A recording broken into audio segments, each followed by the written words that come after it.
जय जय श्री सीताराम, जय श्री बालाजी महाराज। प्रिय भक्तों, आप सभी को मेरा सादर नमस्कार। प्रिय भक्तों,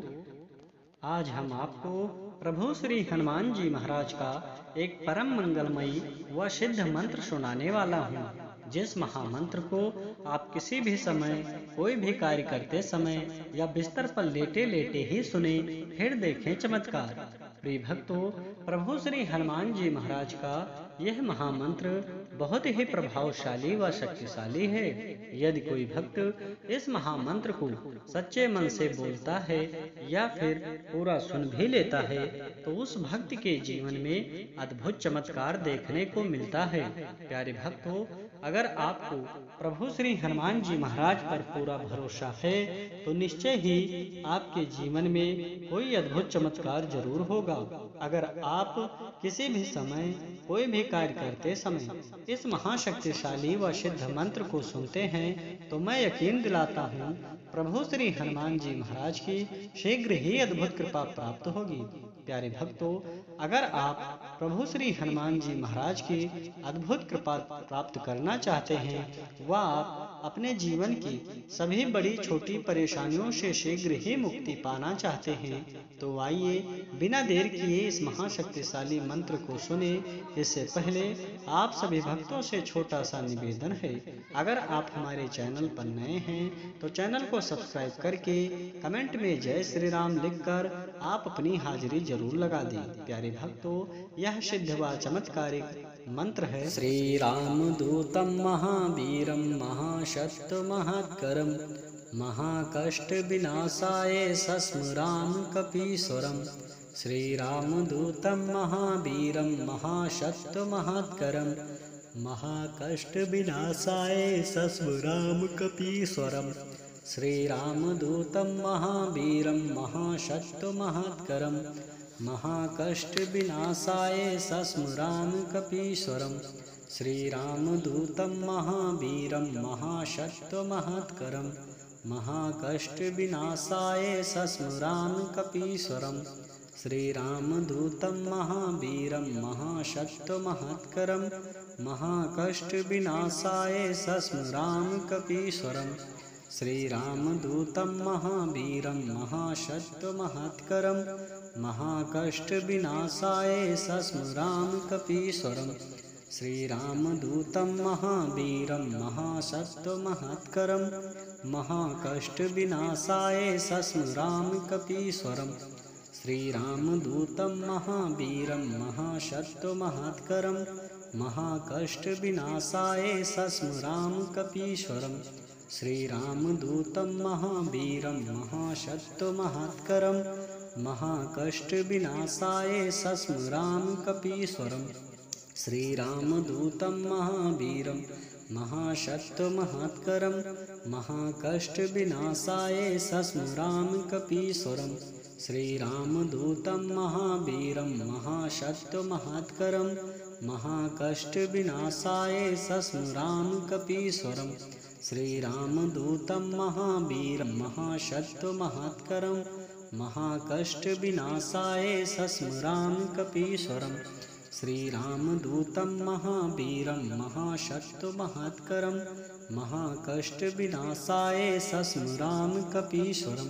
श्री राम दूतम महावीरम महाशक्त महत्करम महाकष्ट विनाशाय सस्मराम कपीश्वरम। श्री राम दूतम महावीरम महाशक्त महत्करम महाकष्ट विनाशाय सस्मराम कपीश्वरम।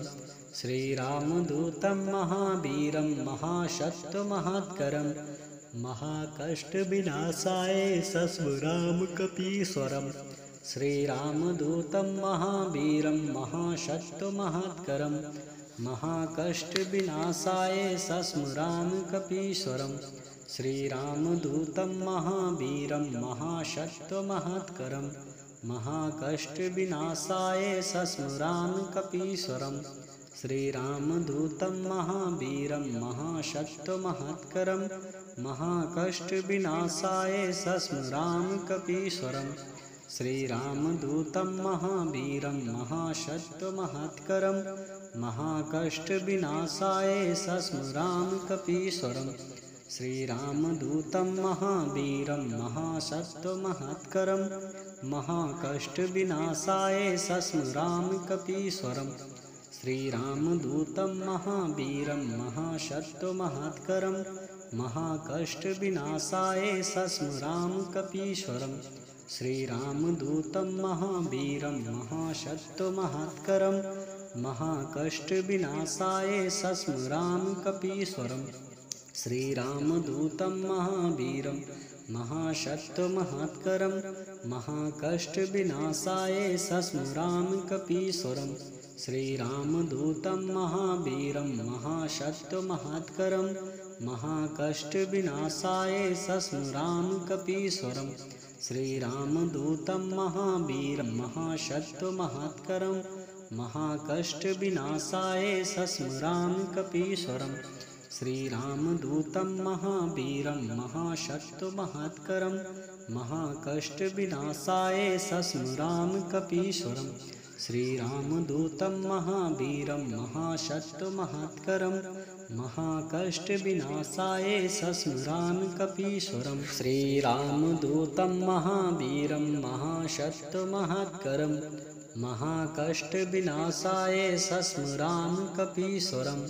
श्रीरामदूतं महावीरं महासत्त्वमहत्करं महाकष्टविनाशाय सस्मरामि कपीश्वरम् श्रीरामदूतं महावीरं महासत्त्वमहत्करं महाकष्टविनाशाय सस्मरामि कपीश्वरम् श्रीरामदूतं महावीरं महासत्त्वमहत्करं महाकष्टविनाशाय सस्मरामि कपीश्वरम् श्रीरामदूतं महावीरं महासत्त्वमहत्करं महाकष्टविनाशाय सस्मरामि कपीश्वरम् श्रीरामदूतं महावीरं महासत्त्वमहत्करं महाकष्टविनाशाय सस्मरामि कपीश्वरम् श्रीरामदूतं महावीरं महासत्त्वमहत्करं महाकष्टविनाशाय सस्मरामि कपीश्वरम् श्रीरामदूतं महावीरं महासत्त्वमहत्करं महाकष्टविनाशाय सस्मरामि कपीश्वरम् श्रीरामदूतं महावीरं महासत्त्वमहत्करं महाकष्टविनाशाय सस्मरामि कपीश्वरम् श्रीरामदूतं महावीरं महासत्त्वमहत्करं महाकष्टविनाशाय सस्मरामि कपीश्वरम् श्रीरामदूतं महावीरं महासत्त्वमहत्करं महाकष्टविनाशाय सस्मरामि कपीश्वरम् श्रीरामदूतं महावीरं महासत्त्वमहत्करं महाकष्टविनाशाय सस्मरामि कपीश्वरम् श्रीरामदूतं महावीरं महासत्त्वमहत्करं महाकष्टविनाशाय सस्मरामि कपीश्वरम् श्रीरामदूतं महावीरं महासत्त्वमहत्करं महाकष्टविनाशाय सस्मरामि कपीश्वरम् श्रीरामदूतं महावीरं महासत्त्वमहत्करं महाकष्टविनाशाय सस्मरामि कपीश्वरम् श्रीरामदूतं महावीरं महासत्त्वमहत्करं महाकष्टविनाशाय सस्मरामि कपीश्वरम् श्रीरामदूतं महावीरं महासत्त्वमहत्करं महाकष्टविनाशाय सस्मरामि कपीश्वरम् श्रीरामदूतं महावीरं महासत्त्वमहत्करं महाकष्टविनाशाय सस्मरामि कपीश्वरम् श्रीरामदूतं महावीरं महासत्त्वमहत्करं महाकष्टविनाशाय सस्मरामि कपीश्वरम् श्रीरामदूतं महावीरं महासत्त्वमहत्करं महाकष्टविनाशाय सस्मरामि कपीश्वरम् श्रीरामदूतं महावीरं महासत्त्वमहत्करं महाकष्टविनाशाय सस्मरामि कपीश्वरम् श्रीरामदूतं महावीरं महासत्त्वमहत्करं महाकष्टविनाशाय सस्मराम कपीश्वरम् श्रीरामदूतं महावीरं महासत्त्वमहत्करं महाकष्टविनाशाय सस्मराम कपीश्वरम् श्रीरामदूतं महावीरं महासत्त्वमहत्करं महाकष्टविनाशाय सस्मराम कपीश्वरम् श्रीरामदूतं महावीरं महासत्त्वमहत्करं महाकष्टविनाशाय सस्मराम कपीश्वरम् श्रीरामदूतं महावीरं महासत्त्वमहत्करं महाकष्टविनाशाय सस्मराम कपीश्वरम् श्रीरामदूतं महावीरं महासत्त्वमहत्करं महाकष्टविनाशाय सस्मराम कपीश्वरम् श्रीरामदूतं महावीरं महासत्त्वमहत्करं महाकष्टविनाशाय सस्मराम कपीश्वरम् श्रीरामदूतं महावीरं महासत्त्वमहत्करं महाकष्टविनाशाय सस्मराम कपीश्वरम् श्रीरामदूतं महावीरं महासत्त्वमहत्करं महाकष्टविनाशाय सस्मराम कपीश्वरम् श्रीरामदूतं महावीरं महासत्त्वमहत्करं महाकष्टविनाशाय सस्मराम कपीश्वरम् श्रीरामदूतं महावीरं महासत्त्वमहत्करं महाकष्टविनाशाय सस्मराम कपीश्वरम् श्रीरामदूतं महावीरं महासत्त्वमहत्करं महाकष्टविनाशाय सस्मराम कपीश्वरम् श्रीरामदूतं महावीरं महासत्त्वमहत्करं महाकष्टविनाशाय सस्मराम कपीश्वरम् श्रीरामदूतं महावीरं महासत्त्वमहत्करं महाकष्टविनाशाय सस्मराम कपीश्वरम् श्रीरामदूतं महावीरं महासत्त्वमहत्करं महाकष्टविनाशाय सस्मराम कपीश्वरम् श्रीरामदूतं महावीरं महासत्त्वमहत्करं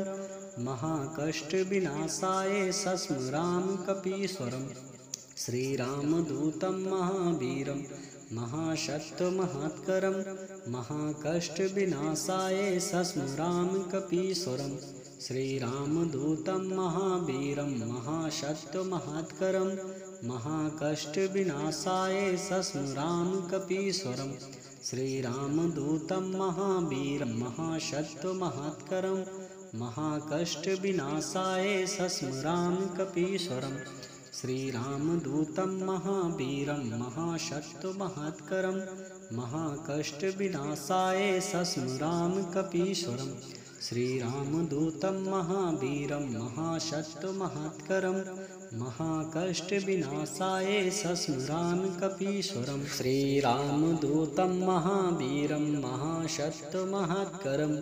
महाकष्टविनाशाय सस्मराम कपीश्वरम् श्रीरामदूतं महावीरं महासत्त्वमहत्करं महाकष्टविनाशाय सस्मराम कपीश्वरम् श्रीरामदूतं महावीरं महासत्त्वमहत्करं महाकष्टविनाशाय सस्मराम कपीश्वरम् श्रीरामदूतं महावीरं महासत्त्वमहत्करं महाकष्टविनाशाय सस्मराम कपीश्वरम् श्रीरामदूतं महावीरं महासत्त्वमहत्करं महाकष्टविनाशाय सस्मराम कपीश्वरम् श्रीरामदूतं महावीरं महासत्त्वमहत्करं महाकष्टविनाशाय सस्मराम कपीश्वरम् श्रीरामदूतं महावीरं महासत्त्वमहत्करं महाकष्टविनाशाय सस्मराम कपीश्वरम् श्रीरामदूतं महावीरं महासत्त्वमहत्करं महाकष्टविनाशाय सस्मराम कपीश्वरम् श्रीरामदूतं महावीरं महासत्त्वमहत्करं महाकष्टविनाशाय सस्मराम कपीश्वरम् श्रीरामदूतं महावीरं महासत्त्वमहत्करं महाकष्टविनाशाय सस्मरामि कपीश्वरं श्रीरामदूतं महावीरं महासत्त्वमहत्करं महाकष्टविनाशाय सस्मरामि कपीश्वरं श्रीरामदूतं महावीरं महासत्त्वमहत्करं महाकष्टविनाशाय सस्मरामि कपीश्वरं श्रीरामदूतं महावीरं महासत्त्वमहत्करं महाकष्टविनाशाय सस्मरामि कपीश्वरं श्रीरामदूतं महावीरं महासत्त्वमहत्करं महाकष्टविनाशाय सस्मरामि कपीश्वरं श्रीरामदूतं महावीरं महासत्त्वमहत्करं महाकष्टविनाशाय सस्मरामि कपीश्वरं श्रीरामदूतं महावीरं महासत्त्वमहत्करं महाकष्टविनाशाय सस्मरामि कपीश्वरं श्रीरामदूतं महावीरं महासत्त्वमहत्करं महाकष्टविनाशाय सस्मरामि कपीश्वरं श्रीरामदूतं महावीरं महासत्त्वमहत्करं महाकष्टविनाशाय सस्मरामि कपीश्वरं श्रीरामदूतं महावीरं महासत्त्वमहत्करं महाकष्टविनाशाय सस्मरामि कपीश्वरं श्रीरामदूतं महावीरं महासत्त्वमहत्करं महाकष्टविनाशाय सस्मरामि कपीश्वरं श्रीरामदूतं महावीरं महासत्त्वमहत्करं महाकष्टविनाशाय सस्मरामि कपीश्वरं श्रीरामदूतं महावीरं महासत्त्वमहत्करं महाकष्टविनाशाय सस्मरामि कपीश्वरं श्रीरामदूतं महावीरं महासत्त्वमहत्करं महाकष्टविनाशाय सस्मरामि कपीश्वरं श्रीरामदूतं महावीरं महासत्त्वमहत्करं महाकष्टविनाशाय सस्मरामि कपीश्वरं श्रीरामदूतं महावीरं महासत्त्वमहत्करं महाकष्टविनाशाय सस्मरामि कपीश्वरं श्रीरामदूतं महावीरं महासत्त्वमहत्करं महाकष्टविनाशाय सस्मरामि कपीश्वरं श्रीरामदूतं महावीरं महासत्त्वमहत्करं महाकष्टविनाशाय सस्मरामि कपीश्वरं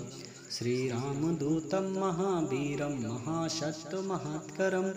महाकष्टविनाशाय सस्मरामि कपीश्वरं श्रीरामदूतं महावीरं महासत्त्वमहत्करं महाकष्टविनाशाय सस्मरामि कपीश्वरं श्रीरामदूतं महावीरं महासत्त्वमहत्करं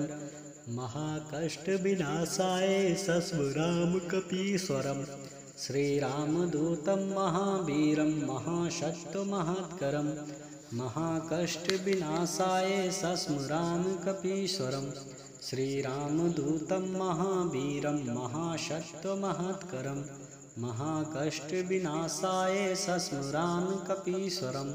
श्रीरामदूतं महावीरं महासत्त्वमहत्करं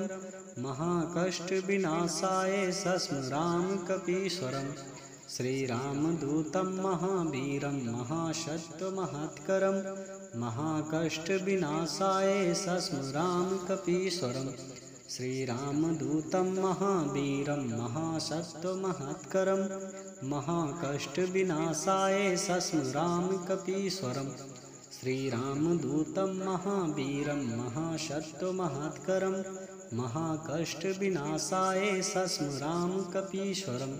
श्रीरामदूतं महावीरं महासत्त्वमहत्करं महाकष्टविनाशाय सस्मरामि कपीश्वरं श्रीरामदूतं महावीरं महासत्त्वमहत्करं महाकष्टविनाशाय सस्मरामि कपीश्वरं श्रीरामदूतं महावीरं महासत्त्वमहत्करं महाकष्टविनाशाय सस्मरामि कपीश्वरं श्रीरामदूतं महावीरं महासत्त्वमहत्करं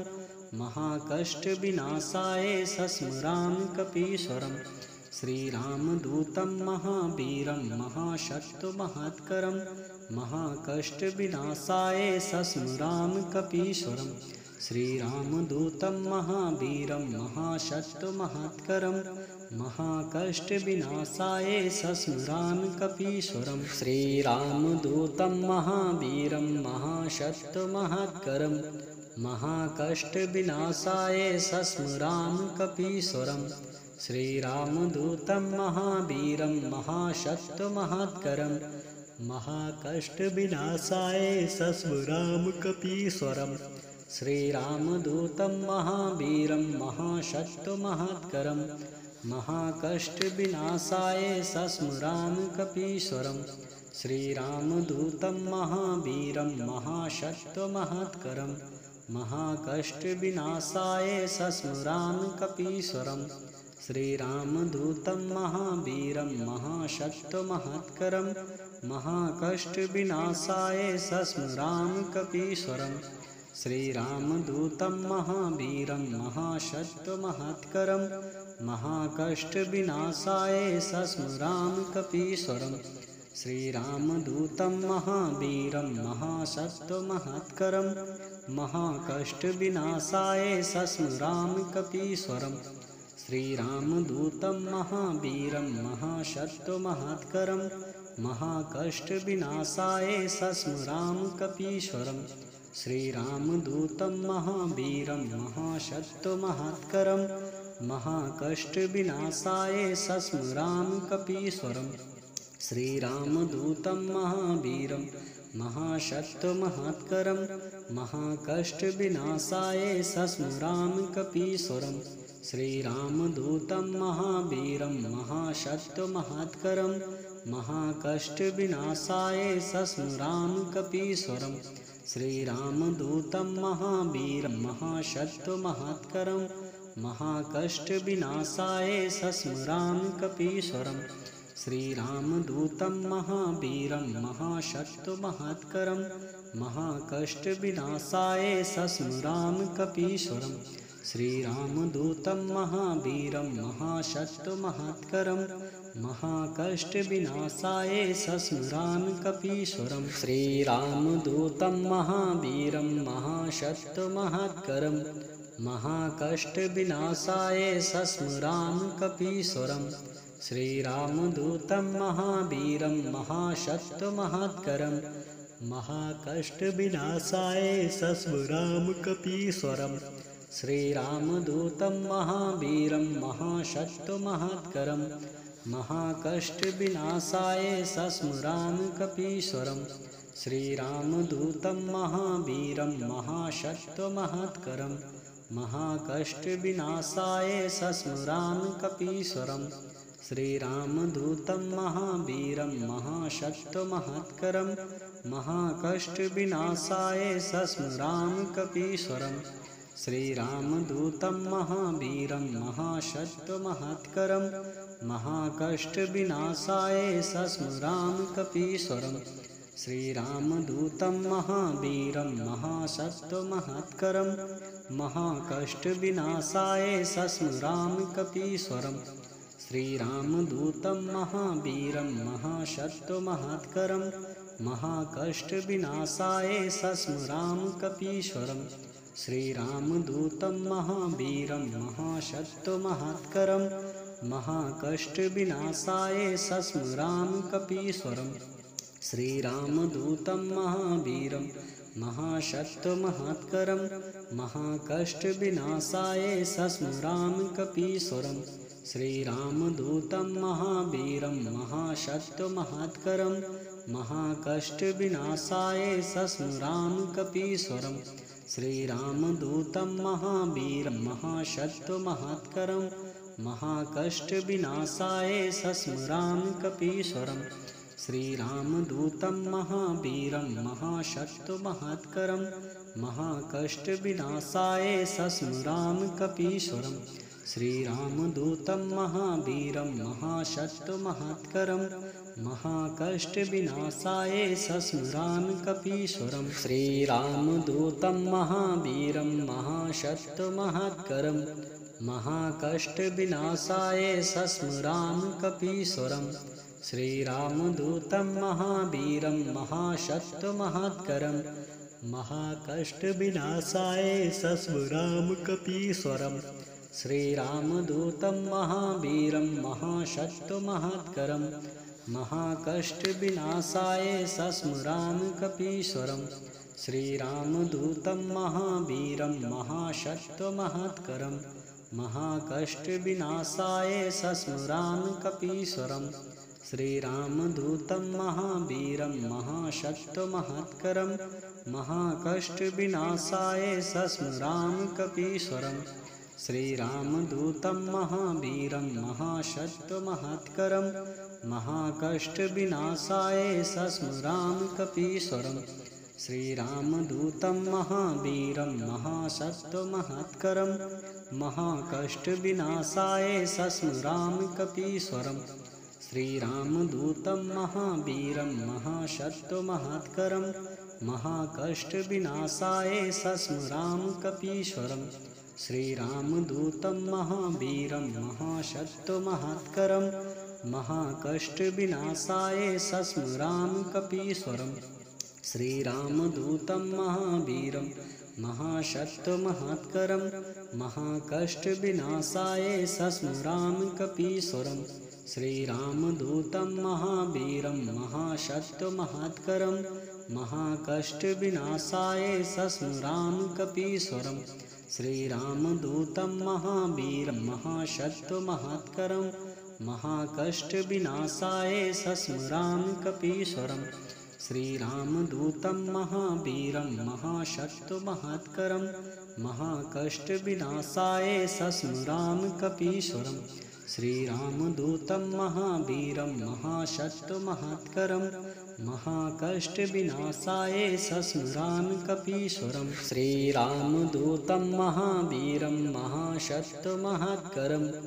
महाकष्टविनाशाय सस्मरामि कपीश्वरम् श्रीरामदूतं महावीरं महासत्यमहत्करम् महाकष्टविनाशाय सस्मरामि कपीश्वरम् श्रीरामदूतं महावीरं महासत्यमहत्करम् महाकष्टविनाशाय सस्मरामि कपीश्वरम् श्रीरामदूतं महावीरं महासत्यमहत्करम् महाकष्टविनाशाय सस्मरामि कपीश्वरम् श्रीरामदूतं महावीरं महासत्यमहत्करम् महाकष्टविनाशाय सस्मरामि कपीश्वरम् श्रीरामदूतं महावीरं महासत्यमहत्करम्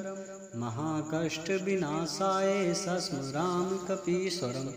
श्रीरामदूतं महावीरं महासत्यमहत्करम् महाकष्टविनाशाय सस्मरामि कपीश्वरम् श्रीरामदूतं महावीरं महासत्यमहत्करम् महाकष्टविनाशाय सस्मरामि कपीश्वरम् श्रीरामदूतं महावीरं महासत्यमहत्करम्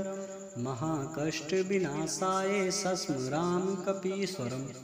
श्रीरामदूतं महावीरं महासत्यमहत्करम् महाकष्टविनाशाय सस्मरामि कपीश्वरम् श्रीरामदूतं महावीरं महासत्यमहत्करम् महाकष्टविनाशाय सस्मरामि कपीश्वरम् श्रीरामदूतं महावीरं महासत्यमहत्करम् महाकष्टविनाशाय सस्मरामि कपीश्वरम् श्रीरामदूतं महावीरं महासत्यमहत्करम् महाकष्टविनाशाय सस्मरामि कपीश्वरम् श्रीरामदूतं महावीरं महासत्यमहत्करम् महाकष्टविनाशाय सस्मरामि कपीश्वरम् श्रीरामदूतं महावीरं महासत्यमहत्करम् महाकष्टविनाशाय सस्मरामि कपीश्वरम् श्रीरामदूतं महावीरं महासत्यमहत्करम् महाकष्टविनाशाय सस्मरामि कपीश्वरम् श्रीरामदूतं महावीरं महासत्यमहत्करम् महाकष्टविनाशाय सस्मरामि कपीश्वरम्